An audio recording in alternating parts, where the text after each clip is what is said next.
welcome to another edition of You Can Get There From Here. I'm Dr. Joel Moore, Chair of the Department of Communication and Digital Media Production at the University of Central Missouri, and it's my pleasure every week to get to sit down and visit with some of our alumni. We talk to those who graduated in our digital media production program, others who got their degree in communication studies, and some who got their master's degree. Today we're taking it back a little bit as we sit down and visit with Toriano Porter. Toriano is a 2000 graduate of UCM. He earned his degree in journalism, which was a precursor to digital media production, and creative writing. He wrote for the Mules, and along the way, he played a little football. He parlayed that experience into an award-winning career as a reporter for the St. Louis American, Independence Examiner, Lee Summit Journal, and Kansas City Star. Toriano, welcome. Glad to have you on the show. How you doing today? I'm great, Dr. Moore. Thanks for having me. I really appreciate it. Well, we're so excited to have you here with us. We're looking forward to getting your story. You've had a lot of stuff besides working in the news industry. You're an author, you're a speaker, you're a mentor, but we're going to get into all of that. So let's start out. Talk to us about your background. Where are you from? What brought you to UCM? That's a great question. I was born and raised in South St. Louis. I like to tell the story. I was born and raised in South St. Louis in 1974 to a pair of high school dropouts, right? And when I tell that story, and if my mom's in the audience, she always interjects and she says, "I went back and got my GED." But I was born into a tough situation in South St. Louis. I grew up in a hard scramble neighborhood, but there's a neighborhood called Park Avenue in South St. Louis. To this day, my grandma still lives there. She's 92 years old. She just celebrated her 92nd birthday, June 19th, and she's still there. But she's one of the few remaining homeowners that's still in my neighborhood that I grew up in. But I grew up in a community filled with love, joy, but there was also gangs and crime and drugs. So I had to navigate that as I was coming up as a young teen and a high school student. So I graduated from Eureka High School in 1992. While in high school, I was a three-sport athlete: football, basketball, and baseball. But the football coaches at the University of Central Missouri liked me as a football player, and they recruited me to play defensive back. And I signed with the Mules in February of 1992, which was 2 months before the Rodney King verdict and quote-unquote unrest in Warrensburg. Yeah, I remember that. I was here for that. And my mom asked me, after it was on the news, did I still want to go to that school? I said, hell yeah, I'm getting out of St. Louis, So that's how I got to Warrensburg. That's how I got to the University of Central Missouri. Yeah, you got here, your freshman year was the year after my senior year playing for the Mules. So we just missed one another. We were pretty close. I do remember working in the sports information office with Bill Turnage and being up in the press box and watching you. You're two-time All-MIAA defensive back for the Mules. I remember you had some skills. You were pretty good. Talk a little bit about your background. You talked about you came from a rough upbringing in South St. Louis. How did that help shape the man you are today? Mental toughness. All right. As a football player, at Eureka High School, they were big about mental toughness. When I got to Warrensburg, Coach Nolan, to play for Coach Terry Nolan, you had to be mentally tough. I know that's right. Physically, I was probably one of the skinniest guys on the team. I probably was one of the slowest defensive backs on the team. I definitely was one of the weakest when it came to working out and hitting the bench. Like, I never did 225 on the bench. I did 185 maybe once or twice. So physically, I wasn't fast, big, or strong, but mentally in my heart, it was cultivated from growing up in South St. Louis because we played sandlot baseball. We played sandlot football. We played pickup basketball outside. And in that community, I wasn't the best athlete. And I wasn't the biggest, fastest, or strongest. So I had to go up against guys who were older than me because there was no age limits in pickup ball. And you learn toughness. And you learn mentally, you learn toughness. So I would say my background coming up in that rough environment, I learned a lot about just being mentally, physically, and spiritually tough as well because, there was a lot of things going on where I had to keep the faith and I had to keep my mindset and my heart pure, right? Even though there was a bunch of things going on, and I was able to navigate that.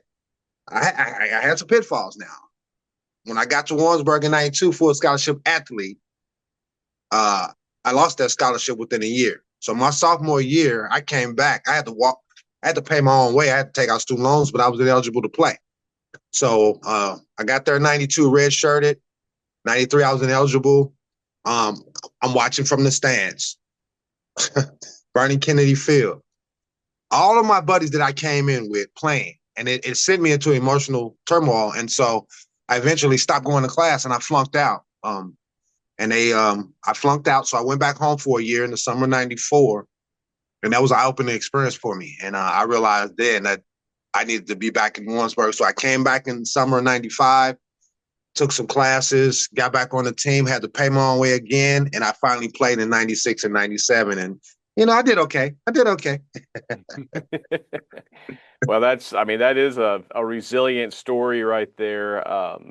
Young man overcoming some hardships just to get to college, dealing with some of those struggles that happen oftentimes with students making that transition and facing maybe some disappointment and struggling a little bit, having to reset and start over. But you showed it can be done. You showed that just having that resilience, having that mental toughness, like you said, keeping the faith. You held on and you fought through it, and you're doing pretty well today. I think you're a opinion writer for the Kansas City Star. Talk a little bit more about your experience here at UCM. What else were you involved in that helped you get there? Because like I said, you also wrote for the Mule Skinner. So between classes, writing for the Mule Skinner, you were an award-winning sports writer for the Mule Skinner. I Playing did. football. How did you manage all that time? Well, I didn't write for the Mule Skinner until I was done playing ball.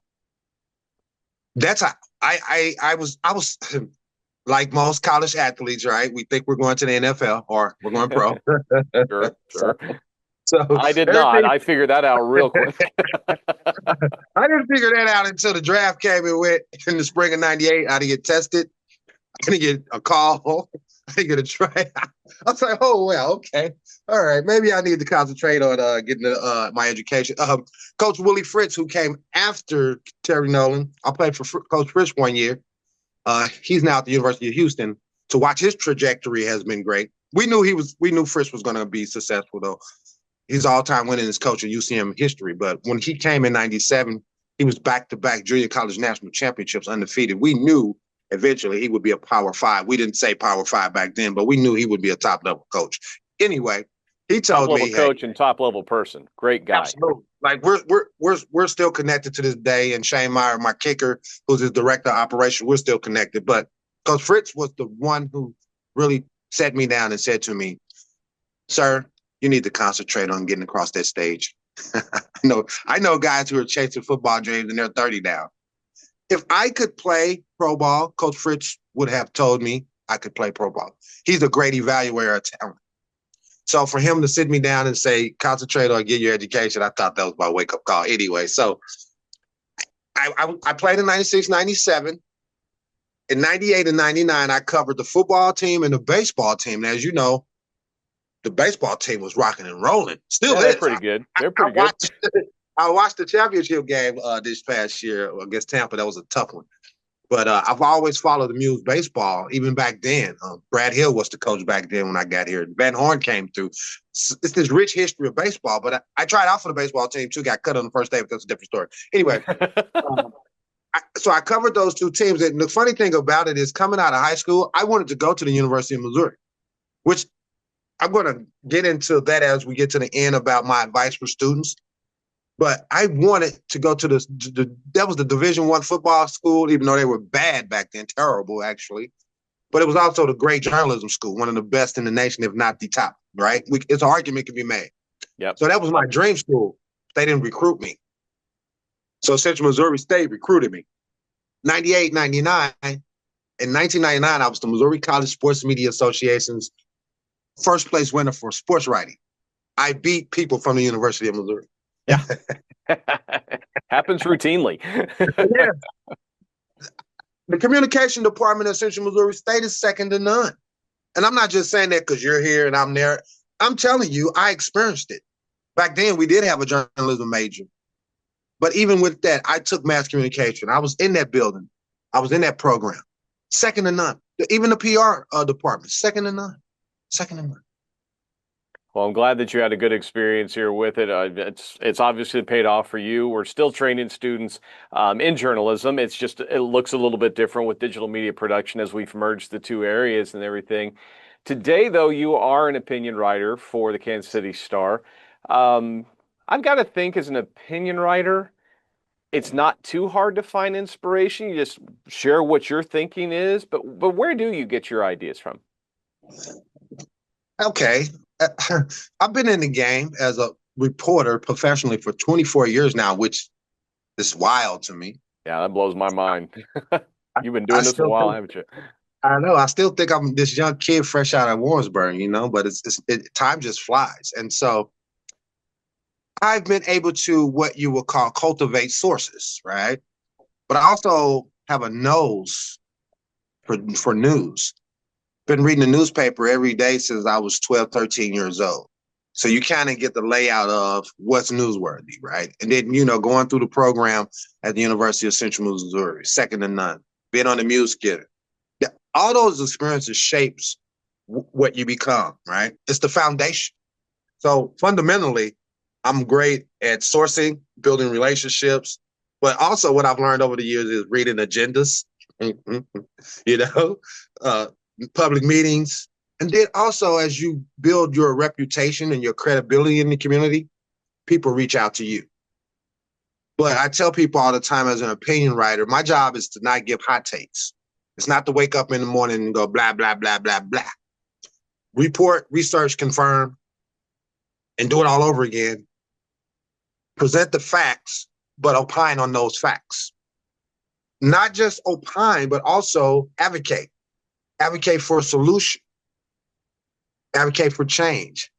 My job is to hold public officials accountable for their words, actions, and misdeeds, to hold the powerful to account, to make sure taxpayers' dollars are going where they're supposed to go, and to call out what I like to call BS, right? And I call that out on a high level because I work with people who are very talented. And again, if you're part of a team, you don't want to be the weakest link. And the one thing I learned from playing college football at the University of Central Missouri is teamwork and being a leader. And playing your position, but playing at a high level, right? I was the free safety back then. I'm the last line of defense. If there's a touchdown being scored, it's on me.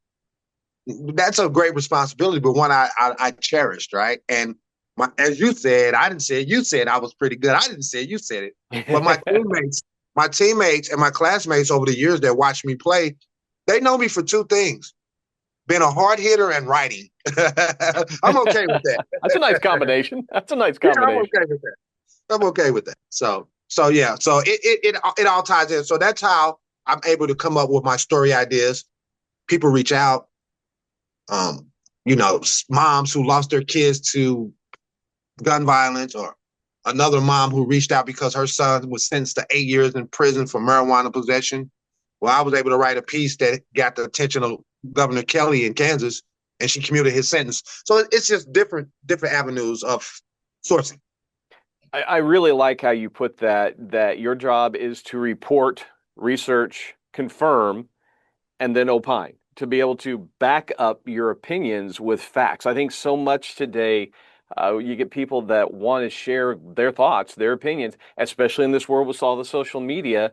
I want to share what I think, but I'm not willing to take the time to go back it up. I know there's times that I've wanted to say stuff on Facebook or on Instagram or whatever. I want to share my point of view, but I don't have all the facts and all the evidence. And I have to remind myself, you're trained as a journalist. You've got to go get that background. And if you don't have time to go get it, keep your mouth shut. Everybody has an opinion. Yeah. We don't need to hear everybody's unless we can back it up with evidence. So that's a great way of looking at that. Do that research, get the evidence, confirm it, make sure that it's backed up, and then you can talk about it. So good on you. No doubt. The person who hired me as an opinion writer, she trained me like that. That was from day one. We're not doing hot takes. We're reporters. We report, we confirm, and we do it all over again. And then we opine, but also advocate for solutions. I didn't know that part when I signed up to be an opinion writer. I just thought I was going to get out there and be what I call a blowhard and just talk, Yeah, yeah, and that's the other idea that don't just complain about it. What do you have a solution? Do you have an idea? Do you share your thoughts on what we can do to fix it? That's the key. Exactly. That's one of those things that we miss. Exactly. So, Yeah. So you aren't just the opinion writer. I mean, before I get into that one, have you ever? I mean, you're writing for the KC Star. We've obviously seen print journalism changing quite a bit through the years. Have you ever thought about looking at radio or television? you know, that's funny you asked. I like to, I have a saying I like to use. I've never met a camera or a microphone that I did not love. However, that mirror sometimes, woo, that thing is tough. It can be brutal. So you got to look in that mirror. You got to make sure you like what you see. If you don't like what you see, you fix it just internally. Because one thing the mirror doesn't do is lie. You can lie to yourself, but the mirror won't lie. But anyway, I've actually done some what I would call play-by-play in Kansas City, local high school football. I did a couple of Rockhurst high school games a couple of years back for A10 varsity sports. I was channeling my inner Joe Moore. So Nice. I've thought about diversifying the portfolio, but right now, because of the demands on my day to day, the one that pays the bills, gives me health insurance, allows me to take care of my family. That's the priority right now. But I've thought about dibbling and dabbling. I also thought about doing a podcast one of these days, but just time wise, I'm just dedicated to the mission right now. Yeah, I think you would eat up a podcast. I mean, with your the research that you do, with your point of view, with how articulate you are, I think you would eat up a podcast. But at the heart of it, you're a writer. So Yes. I was starting to pivot to this. You're an opinion writer, but you also are an author. You've written 3 books. Talk about that. Wow. So this is back when I was an 18-year-old freshman sitting in class in Warrensburg. I don't remember which class it was, but it was just one of those things you had to take. It's like a required class. I was bored out of my mind. And I'm sitting there, I'm just scrambling stuff down. And I was like, I want to write a book one day. It just came to, I want to write a book one day. Had no idea what I was going to write about.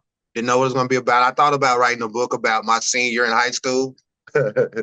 my high school team, Eureka High, we were the preseason number one ranked team in Class 5 back then, over Jeff City and Hazelwood East, all these powerhouses, and we didn't even make it out of districts. That's always tough. we had 19 of 22 starters coming back from a 9-3 team, and we didn't even make it out of district. So it was just this. I just wanted to tell that story, but eventually, I didn't know what the book was going to be about. Again, I went through a couple of situations where I flunked out, had to come back. When I came back in '95, they introduced a new minor, creative writing, Dr. Rosemarie Kinder, who I consider one of my good friends to this day, but she was a mentor. And I took 3 of her classes: creative writing, advanced creative writing, creative writing for publication. And during those classes, we would do peer reviews. So I had all these stories that I had written sitting in a closet somewhere as an adult that was marked up with red ink from my peers. So I took those stories and I combined them with some new stories to make my first book called The Pride of Park Avenue. The Pride of Park Avenue, again, that's where I'm from, in St. Louis. I'm not calling myself the Pride of Park Avenue. What I'm saying is we're a proud community. It's a collection of short stories, poems, and personal essays about life growing up in a tough environment and navigating that to become who I would eventually become. When I dreamed of the book, I was 18. I published it when I was 34. So that's 16 years worth of dreaming before it actually came true. My second book is a book. It's a novel, a middle grade novel called James Cool. I like to tell people it's a cute little love story between a girl and a boy, that first little crush. The narrator is 11. When I was growing up, I attended Eureka High School, but I also went to Eureka Junior High and Eureka Elementary. I was part of the voluntary desegregation program in the St. Louis area. Basically, I was bused 27 miles from my home to Eureka. And I did that from 6th grade to 12th grade. And it was a life-changing event. Two things my mom did to change my life. She got me a library card when I was 9, and she enrolled me in the busing program when I was 11. Changed my life. I became a ferocious reader after these moves, but also a ferocious learner. And I learned how to compete because I wasn't going to let those kids from Eureka, Missouri think they were smarter than me or more talented than me. Like from early, I've been competing, but I also was a good, what you would call a good student and a good citizen in class. So, but there was a point in that, oh, James Cook. Oh, so, but growing up and going to those schools, I read all the classic books of Mice and Men, The Great Gatsby, all the classics. What's the one that I really love with To Kill a Mockingbird? Read all these books, but I never read a book with a young Black male on the cover. So my middle grade novel, James Cool, there's a young boy on the cover. It's actually me. When I was about 9, I stole that photo from my grandma because she don't like people taking pictures of her grandbabies out of her home. And I had to get it photocopied and sneak it back in. So she was happy with the cover. She was happy that I brought her picture back as well. So I wanted to write a middle grade novel for young kids to be motivated to read. The title is based off Negro League baseball player James Cool Papa Bell. When I moved from South St. Louis on Park Avenue, I moved to a street in North St. Louis called James Cool Papa Bell. At the time, I didn't know who he was, but because I was a ferocious reader, I ended up learning who he was. And to live on the same block as a Negro League baseball great and a Major League Baseball Hall of Famer, as a 12-year-old to find that out, I was mesmerized. I actually walked up there and knocked on the door, and me and my buddy, we met him. We met him. He was older, but we met him. And during the COVID lockdown, I don't know what it was called. We were all at home during COVID. I wrote an ebook. It's called The 5 People You Meet in the Hood Before You Get to Heaven. I stole that title from Mitch, the sports writer, Mitch Abram. But it's a collection of short stories, collection of personal essays that I wrote about the 5 people closest to me that I lost over an 18-month span. That's ebook only. It went to #1 on Amazon, hot in the release chart. And that was in 2020. And then the following year, I went to the studio and I recorded my first audio book of the same title, The 5 People You Meet in the Hood Before You Get to Heaven. Again, it's about these 5 people who were all connected in some way that made the most impact on me. They all passed away in the 18-month span. And I wrote about how I was able to reconcile that loss, redeem myself from some of the situations, and overcome that tremendous trauma. Man, that's amazing, especially when I think during COVID, we were all mentally trying to figure this thing out. How are we going to move along? The fear, and for you to be able to draw back on some really heartbreaking situations, some heartbreaking incidents, and to be able to write a book about it. That's incredible. Good on you. It was time because the actual time frame that my loved ones passed away was between 2008 and 2009. So we're talking 10, 11 years later where I finally had to sit down, right? Yeah. Because we go in the news industry. We go. Then, family responsibilities. I have kids playing travel basketball. So I never really had time to sit down. Well, COVID made everybody sit down and reset.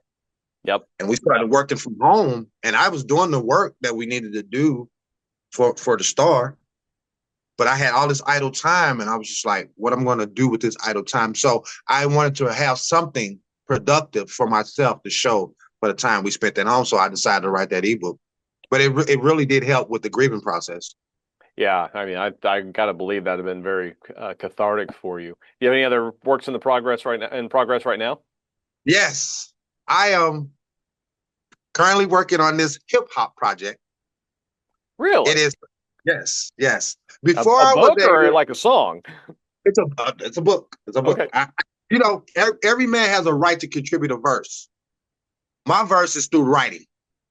So I'm putting together a compilation of the top 100 songs in St. Louis hip hop history. Before I became a what you would call a hard news man, I was an freelance entertainment reporter in St. Louis during the height of the Nelly phenomenon. So between 2001 and 2007, I covered the entertainment scene in St. Louis. So I was around. Plus, I have history and knowledge of some of the acts that came out way before Nelly back in the 80s and 90s. So I'm putting together this list of 100, the top 100 songs of STL hip hop history, which is crazy because a lot of people don't realize that we were the first metropolitan area radio station to play Rapper's Delight on the radio. A radio station in East St. Louis, right across the bridge from where I grew up, played Rapper's Delight, the 15-minute version on the radio for the first time. So that's the history of St. Louis hip hop, all the way up until Nelly performing for it at the inauguration this past year. So it's this art, right? And I was knee deep in it for 6 years. So I've been able to talk with producers, rappers, managers, DJs, people who were on the scene to get their critiques, get their suggestions, and it's been a labor of love for me. And that's what I'm working on. Wow, that'll be cool. Well, I'm going to put the title of your books in the comments section on our YouTube channel, and I'll link them up so people can find them, so we'll push some sales for your books. I'd like people to share I those. appreciate it. Everything helps. Everything helps. That's right. I noticed, speaking of helping, on your LinkedIn account that you also are a speaker and a mentor. Talk about that a little bit. Well, when I was writing my first book, when I actually started writing my first book, The Pride of Park Avenue, I had no idea why I was writing it. I just knew I wanted to write it. And at some point, it came to me. I was going to use this book as a tool to get in front of young people, because I've given you a little bit snippet of my challenges as a young man and navigating those challenges. So I thought I would have what we call lived experience that I could share with young people about chasing their dreams and never giving up. So that's kind of how that evolved, just me just going in front of young people. And eventually I had a close friend, who told me, you can actually do this and get paid to do it. So, eventually I started getting hired to do keynote speaking engagements. And one of the best ones I ever had was right before the COVID shutdown, January of 2020, the Martin Luther King celebration at the University of Central Missouri. They brought me back. Oh, man, that was, when I'm talking about full circle, that was great. That was great. And Dr. Rosemarie Kinder was in the audience. My favorite professor of all time from Central Missouri. So it was a great experience. So I've kind of just used my lived experience, my background as a journalist, my ability to relate with people and audiences to kind of have a little side career as a speaker. My goal is to do a TED Talk. So we'll see. And as far as the mentoring part, right? I've always believed that there's more to life than just you, right? And I'm trying to teach my children this. Serving others. Like I've had some dreams. I still have a couple more dreams and goals, but I've been scratching off dreams and goals for a long time now. I'm good. My family, we're in a good spot, right? But it's more to it than that. So I decided I was going to do something official. And so I signed up and served as a mentor in the Kansas City Public School District. They have a success mentor program where they pair you with a young kid, and you go with them all throughout their experience of middle school or high school. So I was able to sign up and do that as part of just giving back, right? And I did it for about 4 years. I had to step back because I didn't have time to make the impact that I really wanted to make, because you have to commit. And I have kids running around. I'm doing this journalism. I didn't want to cheat anybody from my time or their time, so I had to step back. But I'm going to get back into it here because my youngest daughter just started high school, so they're pretty self-reliant, if you will. So yeah, that's kind of how that mentoring part started. And anytime a mom reach out and says she has a young teenager that she would like me to meet, I'm doing that as well. Man, that's great. That's taking that our university mission of education for service to heart, and then giving it feet and applying that. The slogan for the university now is redefining what's possible. What does that mean to Toriano Porter? Redefining what's, to me, when I hear that, redefining what's possible, my mind immediately goes to leveling up, which for me means everything you do, you have to do at what Coach Nolan used to say, a high level. There was another word in there, but high level. I remember. and you don't forget, these things been ingrained in us. Assistant coach Jeff Floyd, the defensive coordinator who recruited me out of St. Louis, he ended up being an interim coach for about 3 games after Coach Nolan was fired. He had a slogan: you can always do more, right? All of that to me means leveling up. Leveling up means you're raising the stakes every single day. So when I hear redefining what's possible, for me, that means taking my experience, taking my lived experience, my work experience, my experience living on this earth, what I know, my knowledge, molding it all together to do something greater. And for me, redefining what's possible means I'm going to win a Pulitzer Prize for opinion writing. It means to me I'm going to be on the New York Times bestseller list for being an author. And it also means for me, my ultimate goal is to write opinion pieces about the intersections of politics, race, sports, culture on a national level based right here in Kansas City, Missouri. So redefining what's possible, that's what it means to me. Leveling up. I like that. I'm going to start using that. Level up. Take what you've learned, take where you are right now, and don't be satisfied where you are right now. Level up. Take it to that next step. That's excellent. All right. Well, before I let you go, Toriano, I got 2 more questions for you. Speaking of leveling up, we have a number of students here today. We have some potential students thinking about coming to the University of Central Missouri. What is a piece of advice you would give to a current student studying communication and digital media production to help them launch their career?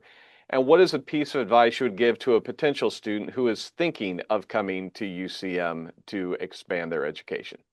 All right, that second question, I'll answer that first. This is what I tell young people when it comes to college. Go where they want you. Go where you're going to play, and go where they're going to give you some scholarship money, right? That's for my student athletes. My regular students, you have to go where they have your major, go where you're going to be comfortable, and also go where they're going to offer you some scholarship money, because academics is a big part of it too. So go where they want you, go where you feel comfortable, and go where there's possible money. You want to come out of there with at least as dead as possible, right? Right? Exactly. So says the guy who had a full scholarship and lost it. But anyway, yeah. And what was the first part of that question, Joe? For the current student who's working through their education and looking for the next step. This is what you don't do. What I did. I didn't do an intern. I did a practicum, and I worked for the music industry, but I did not do an intern. Take advantage of the technology that's inside the communications department now. Take all the classes you need to take, even your electives. That's going to help you. Minor in something that you might not think is going to help you in the long run, but it will. I know people who were journalists that ended up being lawyers. I know lawyers who ended up being journalists. You just never know. Yeah. But take the classes that you're interested in. That's for sure. You got to take the core classes and the required ones, but take the class that you're interested in, because that's going to be the classes that you get the A's and B's in. It's going to help your GPA up. And go to class, study, and do the work. Those are the 3 things I did not do as a freshman. I partied, and I went to practice, and I was out of there. So that's it there. But you got there in the end. It's not where you start, it's where you finish. You showed some resilience. You worked your way through it. You fell down. You got back up, and now look where you are today. Toriano, we're so glad to have you with us today. Thank you so much for finding some time to sit down and visit and give some of your wisdom and give some of your heart to our audience. We're proud of you. Keep doing that great stuff. And Joe, this is what I'll say to you. You and Bill Turnage, because I was a ferocious reader, I would read the media guide from cover to cover every year. And that's how I became familiar with your work and what you do. And I just want to say just thank you for being who you are. Rest in peace to Bill. He was a great guy. Yep. He was one of the best SIDs ever, in my opinion. And shout out to Jerry Hughes as well. Rest in peace to him too. He was one of the greatest, what you would call athletic directors in the nation, no matter the level.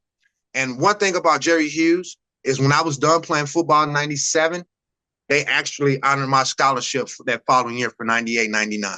And that was huge. They didn't have to do that. So big shout out to those. And Walt Hickman, former football coach who was in charge of the student retention program, a nationally recognized student retention program. He allowed me to stay in school. Yeah. So shout out to those guys. My connections with UCM are deep, as you know. Yeah. And I just wanted to put that out there that I appreciate all the work you did, Bill did, and the rest of those guys. Well, it was my pleasure. You know, we always talk about it takes a village, and having those mentors, something you're doing right now, giving back to your community, that education for service, and thinking about that next step, that leveling up and helping that next group. That's what's going to make us a better society. That's going to make what's going to make us better people. And you're one of them. We're proud to call you a mule. Thank you so much, Toriano. Thanks, sir. And thanks all of you for tuning in today. Remember, you can catch every episode on our YouTube channel through the UCM Media Network. That's youtube.com/UCMMN. You can also listen on Spotify. Special thanks to Jake Maker for creating our theme music. Again, this is Dr. Joe Moore reminding you, you can get there from here. Have a great day.